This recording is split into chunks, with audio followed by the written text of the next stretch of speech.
बिस्मिल्लाहिर्रहमानिर्रहीम। This is आमना और आज का टॉपिक है क्लाइमेट चेंज। टॉपिक स्टार्ट करने से पहले एक अच्छी बात, और आज की अच्छी बात ये है कि हमें दूसरों के लिए आसानियाँ पैदा करनी चाहिए। जब भी हम सोचते हैं कि हमें दूसरों के लिए आसानियाँ पैदा करनी है तो एक दूसरी सोच हमारे जहन में आती है कि अभी तो बहुत ज़िंदगी पड़ी है, अभी हम अपनी ज़िंदगी तो बना लें, हम कर लेंगे ना। देखिए, नबी पाक सल्लल्लाहु अलैहि वसल्लम ने फरमाया कि शैतान हमारे जिस्म में हमारे खून के साथ ट्रैवल करता है और हमारे दिल पे बैठा होता है। जब भी हम कोई अच्छी चीज़ इनकॉर्पोरेट अपने अंदर करने की कोशिश करते हैं या लोगों के लिए आसानियाँ पैदा करने की कोशिश करते हैं तो उससे बर्दाश्त नहीं होता। लेकिन अल्लाह ताला ने इंसान को एक पावर दी है और वो पावर है हमारी अक्ल की पावर। अगर हम उसको एक पॉजिटिव वे में यूज़ करेंगे तो हम बहुत सी चीज़ों को अपनी ज़िंदगी में इनकॉर्पोरेट कर सकते हैं और लोगों के लिए आसानियाँ भी पैदा कर सकते हैं। सो अब स्ट्रेट अवे अपने टॉपिक पे आते हैं। क्लाइमेट चेंज आज की पूरी दुनिया के लिए जो क्लाइमेट चेंज है ये दहशत गर्दी से भी बड़ा मसला है। इंट्रोडक्शन में आपके साथ थोड़ा सा शेयर करती हूँ। One of the biggest concern of planet, आज पूरी दुनिया का ये सबसे बड़ा मसला है climate change. Effects are undeniable, जितने भी इसके इफेक्ट्स होते हैं वो अनडिनाएबल है। अगर हम आंखें बंद भी कर लें तब भी वो इफेक्ट्स लाजमी अपेयर होंगे और हमें उसको फेस करना पड़ेगा।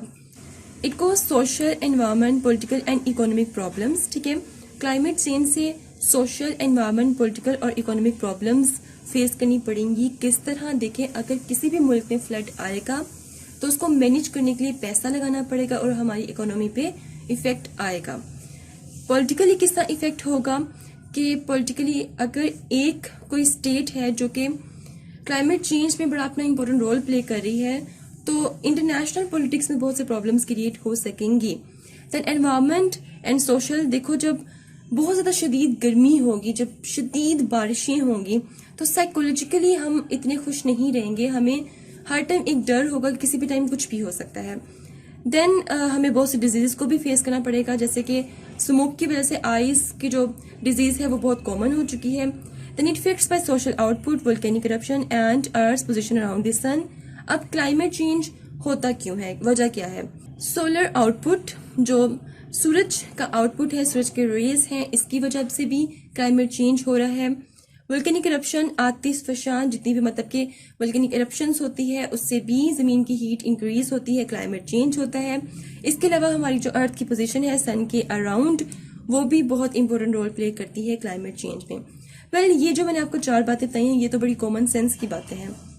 अब आते हैं इस पॉइंट पे, लोग अब ये समझते हैं कि क्लाइमेट चेंज ठीक है मसला होगा लेकिन हमारे लिए मसला नहीं है, ये जो हमारी नेक्स्ट जनरेशन्स होंगी ना उनके लिए मसला होगा।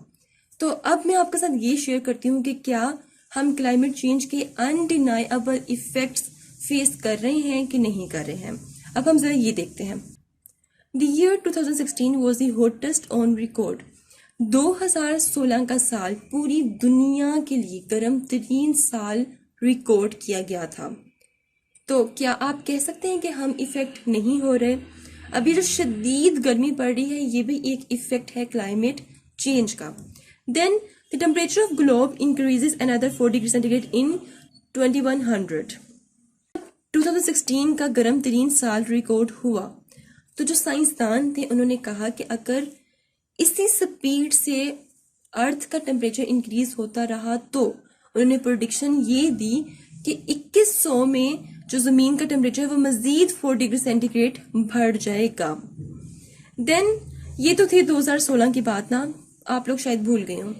4 महीने पहले की बात करते हैं, 2019 में दिसंबर का महीना और लाहौर में उसका टेम्परेचर 2 डिग्री सेल्सियस रिकॉर्ड किया गया है। 35 साल का रिकॉर्ड टूटा है इस दफा, शदीद सर्दी लाहौर में देखी गई है।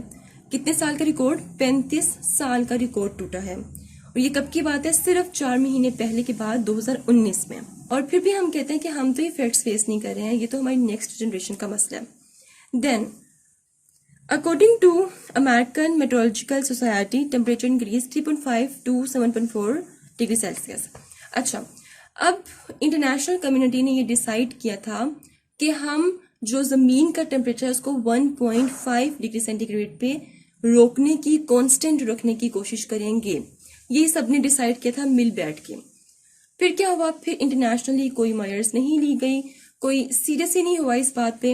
According to American meteorological society ने ये प्रेडिक्शन दे दी है कि at the end of this century, इस सदी के एंड पे टेम्परेचर जो सा होगा वो मजीद वर्स हो जाएगा, 3.5 से 7.4 डिग्री सेल्सियस तक इंक्रीज होने का इम्कान है।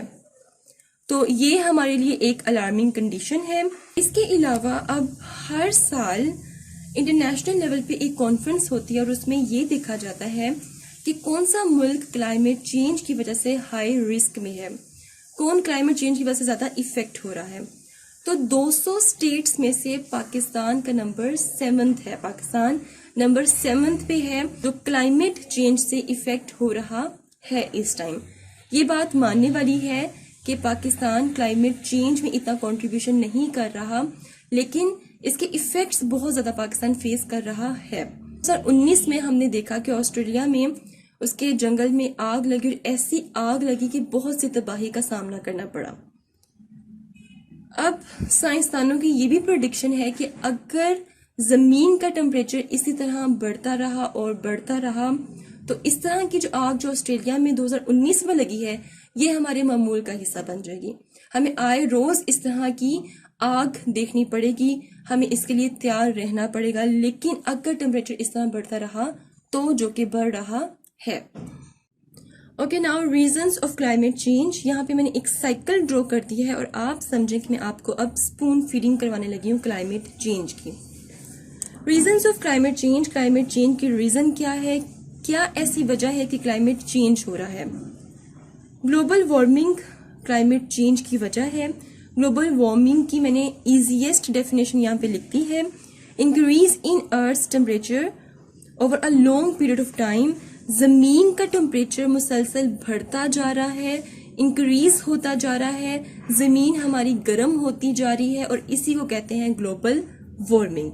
ठीक है, now what is the reason of global warming. अब ग्लोबल वार्मिंग क्यों हो रही है, क्यों जमीन का टेम्परेचर इंक्रीज हो रहा है। इसके पीछे रिस्पॉन्सिबल हैं 3 गैसेस, कार्बन डाइऑक्साइड, मीथेन और निट्रस ऑक्साइड। ये मैंने इनके फॉर्मूलाज लिख दिए और नीचे मैंने इनके नाम लिख दिए गए हैं। ठीक है, तो ग्लोबल वार्मिंग के रीजन क्या है, ये 3 गैसेस हैं। ये जो 3 गैसेस हैं these are responsible for greenhouse effect and as well as in 3 gases को मैं कहती हूँ ग्रीन हाउस गैसेस। जब भी कहीं पे भी जिक्र आए कि ग्रीन हाउस गैसेस कौन सी होती हैं, आपके ब्रेन में ये चीजें फिक्स हो जानी चाहिए कि carbon dioxide, methane, nitrous oxide, ये 3 ग्रीन हाउस गैसेस हैं जो कि क्लाइमेट चेंज का सबब बन रही हैं। इन 3 गैसेस की रीजंस क्या हैं, ये कहाँ से आ रही हैं। चीप ऑयल एंड पेट्रोल, हम अपनी व्हीकल्स जो हमें ट्रांसपोर्ट नजर आती है रोड्स पे, हम उसमें बहुत ही चीप ऑयल यूज करते हैं, पेट्रोल यूज करते हैं। Smoke from vehicle raise carbon dioxide level, और जो धुआं निकलता है गाड़ियों से वो भी कार्बन डाइऑक्साइड लेवल इंक्रीज करती है। कहाँ पे, एटमॉस्फेयर में। Smoke from industries raise greenhouse gases, और जो इंडस्ट्रीज से जितना भी धुआं निकलता है वो सब क्या करती हैं जी, ग्रीन हाउस गैसेस को रेज करती हैं। ग्रीन हाउस गैसेस कौन सी होती हैं, कार्बन डाइऑक्साइड, मीथेन और निट्रस ऑक्साइड। अब इन तीनों के इंक्रीज होने से, हमारे एटमॉस्फेयर में एक्यूमुलेट होने से ऐसा क्या होता है। अब ये पूरा साइकिल आपने अच्छी तरह जहन में रखना है। अब देखते हैं कि ये जो 3 गैसेस हैं इनको मैंने क्यों कहा है कि these gases are responsible for greenhouse effect and why they are called greenhouse gases. In order to answer these questions, we have to first understand greenhouse effect कि greenhouse effect होता क्या है। अगर किसी का इत्तेफाक हुआ हो, कोई पौधे खरीदने गया हो, तो हम नर्सरीज में क्या देखते हैं कि इस तरह के घर होते हैं जो कि जिनकी ग्लास वॉल्स और ग्लास रूफ होती है, या फिर ये पॉलीथीन के बने होते हैं, या फिर ग्रीन कलर की शीट इनके ऊपर डाली होती है और अंदर प्लांट्स ग्रो हो रहे होते हैं। इसमें बेसिकली होता क्या है, building with glass walls and glass roof. Green house basically क्या होता है, एक बिल्डिंग होती है जिसकी ग्लास वॉल्स होती हैं, ग्लास रूफ होती है, लेकिन मोस्टली पॉलीथीन के भी ये घर बने होते हैं। Glass roof control temperature and grow plants of any season. अब ये जो ग्लास रूफ होती है और ये जो सारी शीशे की वॉल्स होती हैं, इनके पास ये कैपेसिटी होती है कि जो सूरज की आउटपुट, सूरज की जो किरणें इस पर पड़ती हैं, ये उनको ट्रैप कर लेती है और इस तरह टेम्परेचर को इंक्रीज या डिक्रीज कर सकती है, मींस कम टेम्परेचर को कंट्रोल कर सकती है। अब टेम्परेचर कंट्रोल करके जो प्लांट्स हैं, चाहे सर्दियों के प्लांट्स हों चाहे गर्मियों के प्लांट्स हों, उनको ग्रो करवाया जा सकता है। फॉर एग्जाम्पल अगर सर्दियां हैं और गर्मी का कोई प्लांट ग्रो करवाना है तो हम इस हाउस में ग्रो करवा सकते हैं। ग्लास वॉल्स ट्रैप हीट, तो ये जो ग्लास वॉल्स होती हैं ये हीट ट्रैप कर लेती हैं, मतलब ये कैपेसिटी होती है इनके अंदर हीट को ट्रैप करने की, और हीट ट्रैप करने की वजह से ही किसी भी सीजन का पौधा इनमें ग्रो करवाया जा सकता है। अब ये हाउस आपको समझाने की रीजन क्या थी? Green house effect work much the same way on earth. हमारी जो जमीन है ये इस टाइम ग्रीन हाउस इफेक्ट की तरह काम कर रही है। किस तरह वो देखते हैं। अब हमारी जमीन किस तरह ग्रीन हाउस इफेक्ट की तरह एक्ट करती है वो अंडरस्टैंड करने के लिए हमें फिर से एक ड्राइंग को अंडरस्टैंड करना पड़ेगा। माइट बी पॉसिबल आपको मेरी ड्राइंग गंदी सी लग रही हो, but the thing is that your concepts must be clear. इस ड्राइंग को अंडरस्टैंड करने से पहले एक स्टोरी आपको सुनाती हूँ। एक जो हमारी जमीन है ये सारा दिन क्या एब्जॉर्ब करती है? सन आउटपुट एब्जॉर्ब करती है। जैसे ही रात होती है इसने सारी हीट को रिलीज करना होता है, कहाँ पे? एटमॉस्फेयर में। अब ये है हमारी जमीन, ठीक है, इसने सारा दिन सूरज की जो आउटपुट है उसको एब्जॉर्ब किया, और ये जो इर्द गिर्द मैंने ये जो जितने भी स्पेस छोड़ी हुई है ये है एटमॉस्फेयर, और इस एटमॉस्फेयर में एक लेयर बन चुकी है किस चीज की? ग्रीन हाउस गैसेस की। आपको नजर आ रहा होगा carbon dioxide, methane, nitrous oxide, carbon dioxide, ये सारे जितनी भी गैसेस हैं यहाँ पे एक्यूमुलेट होकर इन्होंने एक लेयर बना ली है हमारी बेचारी जमीन के इर्द गिर्द। अब क्या होता है कि जब रात के टाइम जमीन ने हीट रिलीज करनी होती है एटमॉस्फेयर में, तो जो हीट जब एटमॉस्फेयर में पहुंचती है तो ये जितनी भी गैसेस हैं वो उस हीट को पकड़ लेती हैं, उनको मारती हैं और कहती हैं वापस जाओ जमीन में। कुछ तो हीट यहाँ से निकल के एटमॉस्फेयर में चली जाती है, लेकिन बाकी की जितनी भी हीट होती है ये जो गैसेस हैं ये उनको एटमॉस्फेयर में जाने ही नहीं देती। ये उस हीट को ट्रैप कर लेती हैं, और ट्रैप करने के बाद दोबारा से वो जो हीट है वो कहाँ भेज देती हैं? हमारी जमीन पर भेज देती हैं। अब ये जो ग्रीन हाउस गैसेस हैं ये किस तरह एक्ट करी हैं? ये ग्रीन हाउस इफेक्ट की तरह एक्ट करी हैं। जैसे ग्रीन हाउस में उसकी जो ग्लास वॉल्स थी, ग्लास रूफ थी, उनकी ये कैपेसिटी थी कि वो हीट को ट्रैप कर लेती थी, बिल्कुल उसी तरह ये जो ग्रीन हाउस गैसेस हैं ये भी हीट को ट्रैप कर लेती हैं और हीट को एटमॉस्फेयर में नहीं जाने देती हैं, वापस जमीन पर ही भेज रही हैं, जिसकी वजह से जमीन का टेम्परेचर ज्यादा से ज्यादा होता जा रहा है। अब उम्मीद है आपको इस छोटी सी स्टोरी के बाद ये डायग्राम समझ आ गई है और ये भी समझ आ गया है कि किस तरह हमारी जमीन का टेम्परेचर बढ़ते से बढ़ता जा रहा है। So layer of greenhouse gas is becoming thicker, और हम जो भी कर रहे हैं, हम कोल बर्निंग कर रहे हैं, हम फॉसिल फ्यूल्स बर्निंग कर रहे हैं, पेट्रोल और smoke from industries, smoke from vehicles, इन सब से जितना भी स्मोक है उनसे क्या प्रोड्यूस हो रहा है? ग्रीन हाउस गैसेस का लेवल इंक्रीज होता जा रहा है, जिसकी वजह से क्या हो रहा है? Layer of greenhouse gas is becoming thicker, ये थिक से थिक होती जा रही है। जितनी थिक होगी उतनी ही जो जमीन की हीट है वो बाहर नहीं निकलेगी एटमॉस्फेयर में, कहाँ आएगी? दोबारा से जमीन पे आएगी और इसको गर्म करेगी। So green house gases trap heat, तो ये जो ग्रीन हाउस गैस है ये क्या कर रही है? हीट को ट्रैप कर रही है। Increase average temperature of the earth, जब ये हीट को ट्रैप कर लेती हैं उसको वापस भेजती हैं जमीन पे, तो इस तरह क्या होता है? जमीन का एवरेज टेम्परेचर इंक्रीज होता है। अब जब जमीन का एवरेज टेम्परेचर इंक्रीज होगा, अर्थ बिकम हॉटर एंड हॉटर, और जो हमारी जमीन है वो गर्म से गर्म होती जाएगी। अब जब गर्म होती जाएगी, this is called global warming, और इस पूरे प्रोसेस को हम कहते हैं ग्लोबल वार्मिंग। एक डेफिनेशन, इजीएस्ट डेफिनेशन मैंने आपको पहले बता दी है ग्लोबल वार्मिंग की, और एक डेफिनेशन ये मैंने आपको ये सारी यहाँ पर पॉइंट्स में लिख दी है।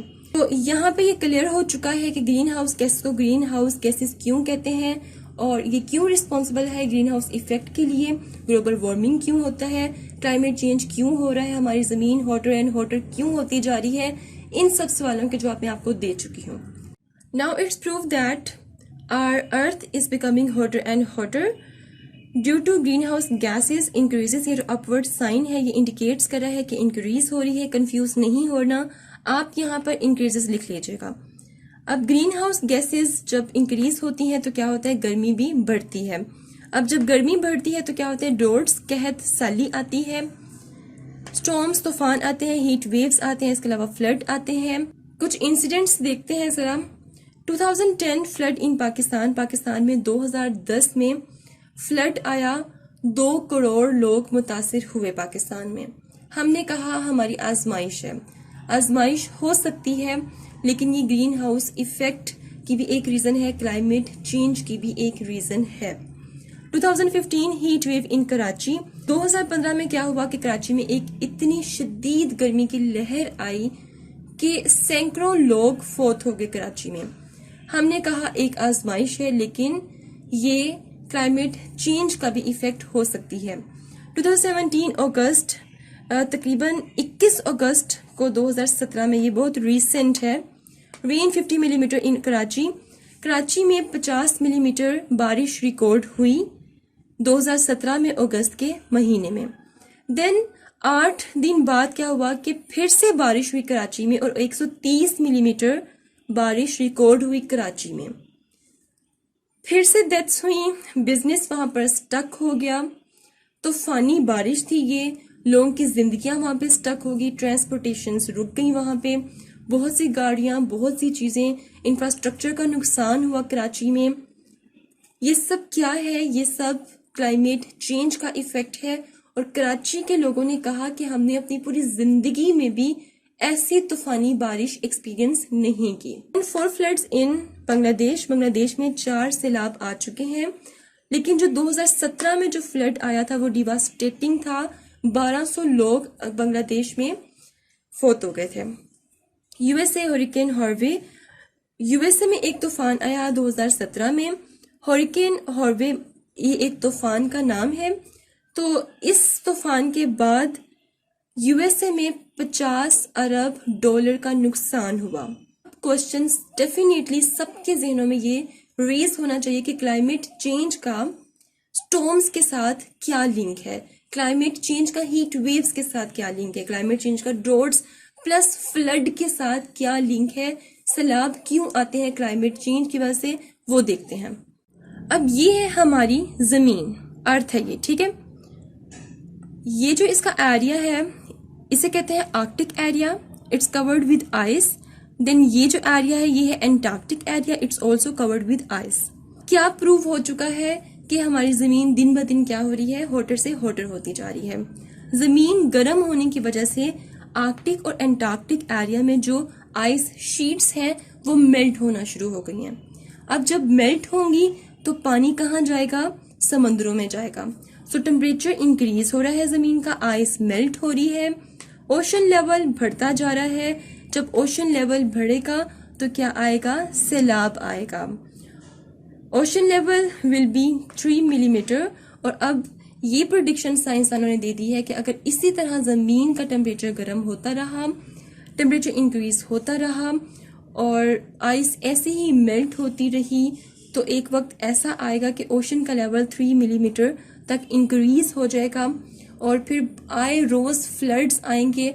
और पाकिस्तान के पास वैसे रिजर्व्स भी नहीं है कि जहां पे फ्लड के पानी को मैनेज किया जा सके, तो फिर सिर्फ तबाहियां होंगी जो कि ऑलरेडी हम देख रहे हैं। Now critical question is that who is responsible for all this mess.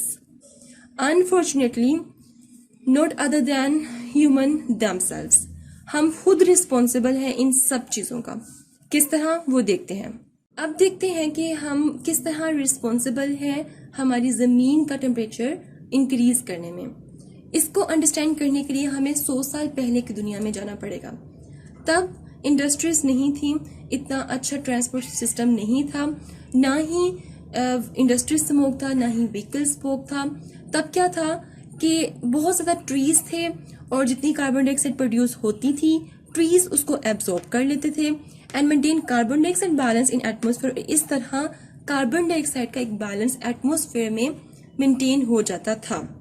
फिर क्या हुआ जी, फिर ह्यूमंस ने क्या किया, इस बैलेंस को डिस्टर्ब किया। किस तरह डिस्टर्ब किया?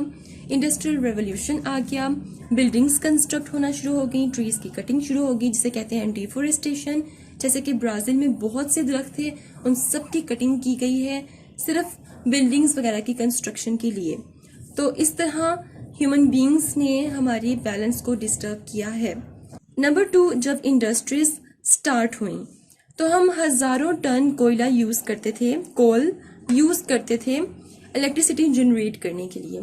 अब हम लाखों टन कोयला यूज कर रहे हैं इलेक्ट्रिसिटी जनरेट करने के लिए। रिसेंटली इंडिया में एक प्रोजेक्ट फाइनलाइज हुआ है जिसमें बहुत सा कोयला वो यूज करेंगे इलेक्ट्रिसिटी जनरेट करने के लिए। उन्होंने प्रोजेक्ट फाइनल कर लिया है। और कोयला बर्न करने से कितनी कार्बन डाइऑक्साइड प्रोड्यूस होती है ये हम सबको पता है। अब आजकल जो इलेक्ट्रिसिटी प्रोड्यूस हो रही है वो किससे हो रही है? इलेक्ट्रिसिटी जो जनरेट हो रही है वो हो रही है कोल से, कोयले से, ऑयल से और गैस से हो रही है। अब जब इन 3 सोर्सेज से इलेक्ट्रिसिटी जनरेट होती है तो कार्बन डाइऑक्साइड, मीथेन और निट्रस ऑक्साइड क्या होता है? इंक्रीज होता है। Then number 3, in 1980s 3 electronic devices in one home. अब अगर मैं 1980s में जाऊं तो तब एक घर में ज्यादा से ज्यादा 3 इलेक्ट्रॉनिक डिवाइसेस होते थे। अगर आज हम देखें तो मिडिल क्लास में भी एक घर में 4 से 5 और जो हाई क्लास है उसमें 10 से 12 तो इलेक्ट्रॉनिक डिवाइसेस होते ही हैं। एलसीडी होगी, रेफ्रिजरेटर हो गया, 2-3 फ्रिज होते हैं, एसी 4-5 एसी घरों में होते हैं। तो ये सब क्या है? इलेक्ट्रॉनिक डिवाइसेस हैं। अब इन इलेक्ट्रॉनिक डिवाइसेस को चलाने के लिए जो इलेक्ट्रिसिटी प्रोड्यूस होती है वो कहाँ से होती है? कोल से, ऑयल से और गैस से। तो जितने ज़्यादा इलेक्ट्रॉनिक डिवाइस हम घरों में यूज़ करते हैं उतनी ही हमें एनर्जी चाहिए होती है। और वो इलेक्ट्रिसिटी कहाँ से आती है? इन चीज़ों से आती है। और ये चीज़ें क्या करती हैं? ग्रीन हाउस गैसेस को इंक्रीज करती हैं और हमारे ज़मीन का टेम्परेचर बढ़ा देती हैं। आज हमारी डिजिटल वर्ल्ड में इतने इंसान नहीं होंगे जितने मोबाइल फोन्स होंगे। तो यहाँ से आप अंदाज़ा लगा लें कि अब हर चीज़ को बनाने में इलेक्ट्रिसिटी यूज़ हो रही है। Then tons of waste generate, हम बहुत सा वेस्ट जनरेट करते हैं। जैसे कि अगर हमने कोई ड्रेस बाय किया, 1 से 2 दफ़ा पहना और हमने कहा कि भाई पूरी फैमिली ने देख लिया, अब इसको दोबारा नहीं पहनना, इसको फेंक दो। कि कोई भी चीज़ जिस हद तक यूज़ हो सकती है उसको यूज़ करना पड़ेगा, देन ही हम वेस्ट जनरेट कम कर सकेंगे। अदरवाइज कोई भी चीज़ हम यूज़ करते हैं, 1 से 2 दफ़ा यूज़ की, फेंक दी, तो हम वेस्ट जनरेट की जा रहे हैं। और इस वेस्ट को मैनेज करने के लिए भी इलेक्ट्रिसिटी का यूज़ होता है और स्टिल इलेक्ट्रिसिटी इन रिसोर्सेज से पैदा हो रही है और जो कि ग्रीन हाउस गैस को इंक्रीज करती जा रही हैं। प्लास्टिक पोल्यूशन का भी क्लाइमेट चेंज में बहुत बड़ा इफेक्ट है। हम क्या करते हैं बेचारे, हमारे जो प्राइम मिनिस्टर हैं वो बोल बोल के थक गए कि प्लास्टिक बैग्स मत यूज करें, चीप क्वालिटी के हैं, उनको थाउजेंड्स ऑफ ईयर्स लगते हैं खत्म होने में। तो वो बहुत बड़ा पोल्यूशन का एक सोर्स है। तो उसके बावजूद हम लोगों ने प्लास्टिक बैग्स खत्म नहीं किए। हम क्लॉथ बैग्स भी यूज कर सकते हैं लेकिन हमने खत्म नहीं किए। तो इन दिस वे हम लोग अपने एनवायरनमेंट को पोल्यूट करते जा रहे हैं, क्लाइमेट चेंज में अपना रोल प्ले करते जा रहे हैं। अब देखते हैं कि ऐसे कौन से कंट्रीज हैं जो कि बहुत ज्यादा ग्रीन हाउस गैस प्रोड्यूस कर रहे हैं। तो कार्बन डाइऑक्साइड एमिटर कौन कौन से हैं? China top of the list है in this regard, produce 29.4% carbon dioxide due to coal burning. बहुत ज्यादा कोल बर्निंग चाइना में हो रही है और बहुत ज्यादा कार्बन डाइऑक्साइड प्रोड्यूस हो रही है। तो क्लाइमेट चेंज में सबसे ज्यादा जो रोल प्ले कर रहा है क्लाइमेट चेंज में वो चाइना है, जिसकी वजह से हमारी जमीन बहुत ज्यादा हॉट होती जा रही है। इसके बाद यूएसए 14.3% कार्बन डाइऑक्साइड प्रोड्यूस कर रहा है। ईईए 99.8% कार्बन डाइऑक्साइड प्रोड्यूस हो रही है। इंडिया 6.8% कार्बन डाइऑक्साइड प्रोड्यूस हो रही है, लेकिन इसके बावजूद इसने प्रोजेक्ट साइन किए हैं कि कोल से हम इलेक्ट्रिसिटी जनरेट करेंगे। रशिया 4.9% कार्बन डाइऑक्साइड प्रोड्यूस कर रहा है। जापान 3.5% एंड जितनी भी रेस्ट ऑफ द कंट्रीज जिनमें पाकिस्तान भी आता है 31.5% कार्बन डाइऑक्साइड प्रोड्यूस कर रहे हैं। स्टेप्स, अब ऐसे कौन से स्टेप्स हैं कि अगर हम उनको फॉलो करें और हम क्लाइमेट चेंज को बहुत हद तक खत्म कर सकते हैं। प्लांट मोर ट्रीज, हमें ज्यादा से ज्यादा दरख्त उगाने पड़ेंगे। थोड़ी सी अगर आप पॉकेट मनी इकट्ठी करें तो अपने घर के इर्द गिर्द की जगह पे आप प्लांट्स ग्रो करवा सकते हैं। प्लस अपने घर में जिस हद तक हो सकता है आप प्लांट ग्रो करवा लें। टर्न ऑफ इलेक्ट्रॉनिक डिवाइसेस जब यूज में ना हो आप उनको टर्न ऑफ करें। अब आप कहेंगे भाई हम तो टर्न ऑफ करते हैं, देखिए जरा समटाइम क्या होता है कि हम टीवी देख रहे होते हैं और टीवी देखते देखते हम थक जाते हैं, तो हम बजाय ये कि उठकर टीवी बंद करें, हम टीवी को रिमोट से ही स्टैंड बाय कर देते हैं। अब इस बात को आज आप अच्छी तरह समझ लें कि जो आप टीवी को स्टैंड बाय करते हैं ना, उस टाइम भी इलेक्ट्रिसिटी यूज हो रही होती है। और इलेक्ट्रिसिटी आपको पता है ना कितनी मुश्किल से पैदा होती है और कितनी पोल्यूशन के बाद पैदा होती है। तो इलेक्ट्रिसिटी आपको सेव करनी है, तो थोड़ी सी जहमत करके उठ के टीवी बंद कर दिया करें, बजाय ये कि आप उसे स्टैंड बाय कर दें। देन इको फ्रेंडली प्रोडक्ट्स, और ऐसी सोसाइटी में प्रोडक्ट्स इंट्रोड्यूस करवाएं जो कि इको फ्रेंडली हों। जैसे कि अगर मैं बच्चों के खिलौनों की बात करूं तो बच्चों की जो प्लास्टिक डॉल्स होती हैं, अगर वो कॉटन डॉल्स होंगी या फिर कपड़े से बनी हुई गुड़ियां होंगी तो वो इको फ्रेंडली प्रोडक्ट में आएगा। और इसी तरह जो प्लास्टिक बैग्स हैं आप उनको रिप्लेस करें क्लॉथ बैग्स के साथ। तो प्लास्टिक ऑल्टरनेटिव्स अगर इंट्रोड्यूस करवाएंगे सोसाइटी में, उससे भी क्लाइमेट चेंज कम होगा। Follow 3 Rs, we have to follow 3 Rs। अब 3 Rs क्या होता है? Reduce, reuse and recycle. बचत बचत बचत। हमें हर चीज पे कॉन्शियस चॉइस होना पड़ेगा, हमें हर चीज की बचत करनी पड़ेगी। हमें बिजली की बचत करनी पड़ेगी, गैस की, पेट्रोल की, और इसके अलावा जिस चीज की भी हम बचत कर सकते हैं हमें करनी पड़ेगी, क्योंकि हर चीज को बनाने में इलेक्ट्रिसिटी यूज हो रही है। जहां गुजारा होता है करें, अपने हिस्से का रोल प्ले करें क्लाइमेट चेंज को खत्म करने में। सेपरेट अवेयरनेस, और हमें पूरी दुनिया को ये बताना पड़ेगा कि वाकई ही क्लाइमेट चेंज दहशतगर्दी से भी संगीन मसला है। दहशतगर्दी तो उसको कम्बैट किया जा सकता है, लेकिन अगर हम इसी तरह नॉन सीरियसनेस दिखाते रहे क्लाइमेट चेंज में तो हमें बहुत सवेयर किस्म के इफेक्ट्स को फेस करना पड़ेगा।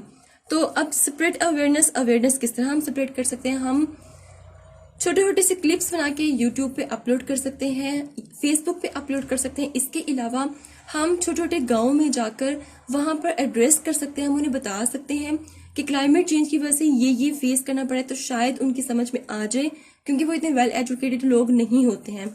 उनको समझाना पड़ेगा, वो सोशल मीडिया यूज नहीं करते, तो उनको समझाना पड़ेगा कि किस तरह क्लाइमेट चेंज हमारी जिंदगियों पे असरअंदाज हो रहा है। अच्छा खैर, ये थे कुछ स्टेप्स। अब पाकिस्तान में बेसिकली क्या हो रहा है कि पाकिस्तान में कायदे आजम सोलर पार्क है एक, जो कि बहावलपुर में नवाज शरीफ की हुकूमत में 2015 में स्टार्ट किया गया था। अब ये जो कायदे आजम सोलर पावर प्लांट है, इसमें 1000 मेगावोल्ट बिजली जनरेट करने की कैपेसिटी है। फेज 1 इसका कंप्लीट हो चुका है, 400 मेगावोल्ट बिजली जनरेट की जा सकती है। जैसे ही फेज 2 कंप्लीट होगा तो दुनिया का पहला सोलर पावर प्लांट होगा। सब अपने अपने हिस्से का काम करें। ये था आज का lecture. Hopefully this will help you a lot. मिलते हैं नेक्स्ट हॉट इशू के साथ। अंटिल देन मुझे अपनी दुआ में याद रखें। Stay tuned and Allah Hafiz.